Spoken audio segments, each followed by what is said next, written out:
All right, so just a quick summary of the previous presentation, just to take you through the job 8, switching stable clients on first and second line ART to a DTG based regimen. The first thing to note is that we now recommend dolutegravir because it is quite a potent and superior drug. And if you have a patient who's taking a first line or second line regimen, they might benefit from a dolutegravir based regimen. But before you can consider switching, you need to determine if your patient is eligible for a single drug switch to dolutegravir, right? So rule or criteria number 1 is that a patient should not be failing. So they should be having a viral load that is suppressed, and also they should be on a standard first or second line regimen. Patients who are on complicated regimens or those kinds of regimens, we should probably consider avoiding the switch at that point in time. So the first criteria in green there is that the viral load should be suppressed. Remember that all patients who are on ARVs should be monitored by taking their viral loads when they are 6 months on ARVs, right? And then 12 months on ARVs. If they're still suppressed, then the viral load should be taken annually, at least, once, and so on. So if the viral load is suppressed, we are generally happy, and we'll continue, to consider switching DTG and also discussing options for all our patients. If the viral load is between 50 and 1,000, so it's not too high, it is also not suppressed, please try to avoid switching to assess why is your patient having a detectable viral load. Then repeat the viral load in 3 months' time, right? Hopefully it comes back suppressed, and you can then consider transitions and switchings as needed. If a patient has a high viral load, more than 1,000, these are patients where you really don't want to be playing with the drugs and introducing one drug.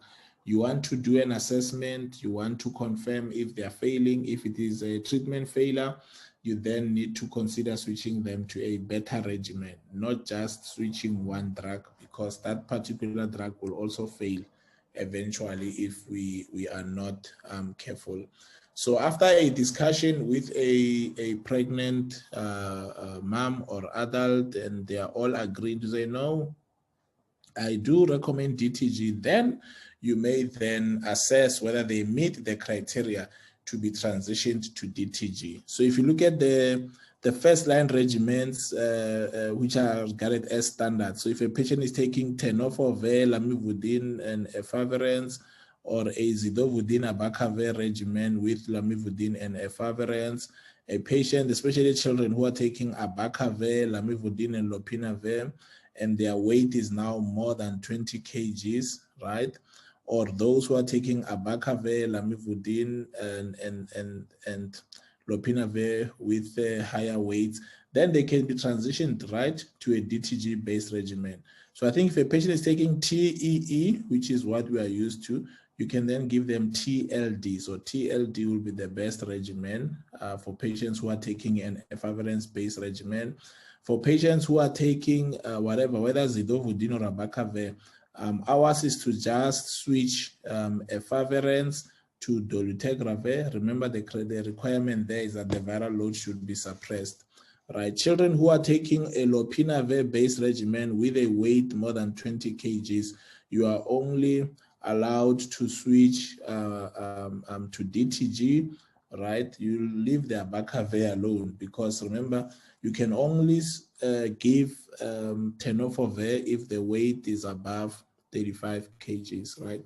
So as soon as a child's weight is above 35 kgs, so if you've got an adolescent, young woman or boy whose weight is above 35 and they're more than 10 years of age, you may give them TLD, right? Because now you can easily switch abacavir to TDF because the weight is above 35 and they are older than 10 years.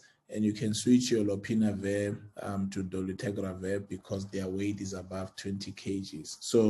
So for first lines, anyone who's taking a standard first line regimen should be transitioned to DTG, but make sure that criteria 1 has been met, which is a viral load that is suppressed, less than 50.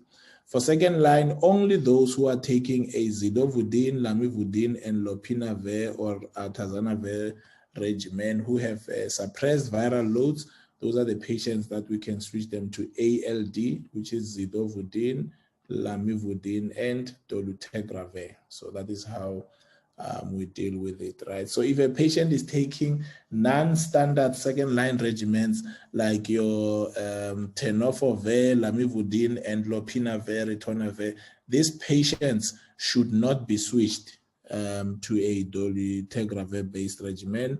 Where there's a stock out of lopinavir, ritonavir, you would rather consider switching them to atazanavir, right? But not a DTG-based regimen, because we can never be sure that this NRTI backbone is still active.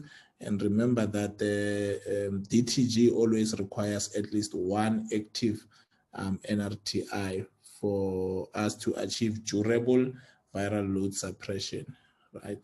Children who are taking, remember now, children who are taking abacavir, lamivudine, lopinavir as part of first line. So this child tested positive, and the first regimen they were initiated on is abacavir, lamivudine, and lopinavir, ritonavir, and the child is suppressed. You can switch them as part of first line, but abacavir, lamivudine, lopinavir as part of second line, you should probably not switch them, right? Keep them on that regimen, because it means they have failed other drugs and they might have developed some problems over time. So we cannot get confident that they do have an active NRTI in their regimen.